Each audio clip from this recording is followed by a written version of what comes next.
नमस्कार दोस्तों, क्या आप जानते हैं कि आपकी ज़मीन की मिट्टी के प्रकार के अनुरूप इरिगेशन सिस्टम की सही पसंदगी से आप अपनी फसल की पैदावार और सेहत बढ़ा सकते हैं। तो मैं हूं निकुंज बक्सरिया, भूमि ज्ञान में आप सभी का हार्दिक स्वागत करता हूं।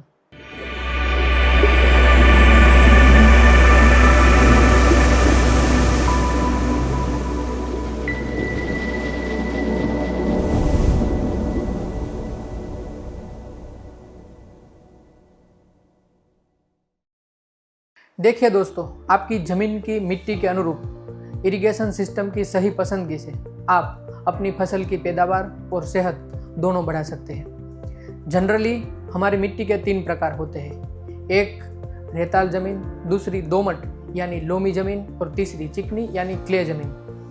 रेताल ज़मीन में पानी का बहाव ज़्यादा होता है, इसलिए वहाँ ज़्यादातर हमें मिनी स्प्रिंकलर इरिगेशन सिस्टम का पसंदगी करना चाहिए। दोमट यानी लोमी ज़मीन जो इरिगेशन के लिए सबसे बेहतर ज़मीन है, जहाँ पे हमें पाक के अनुरूप मिनी स्प्रिंकलर या ड्रिप इरिगेशन कोई भी सिस्टम पसंद करना चाहिए। और तीसरा क्ले यानी चिकनी ज़मीन, जहाँ पे हमें ड्रिप इरिगेशन सिस्टम वो भी कंट्रोल तरीके से उपयोग करना बेहतर है। दोस्तों, ऐसे ही हमें हमारी ज़मीन के मिट्टी के अनुरूप हमारे इरिगेशन सिस्टम के समय अंतराल का भी बहुत ख्याल रखना चाहिए। यदि हमारी ज़मीन का प्रकार रेताल है तो हमें मिनी स्प्रिंकलर इरिगेशन सिस्टम कम समय में देना चाहिए। यदि हमारी ज़मीन का प्रकार दोमट यानी लोमी है तो हमें ड्रिप या मिनी स्प्रिंकलर इरिगेशन सिस्टम हफ्ते में 2 से 3 बार देना चाहिए। और यदि हमारी ज़मीन का प्रकार क्ले यानी चिकना है तो हमें ड्रिप इरिगेशन सिस्टम बहुत कम मात्रा में देना चाहिए।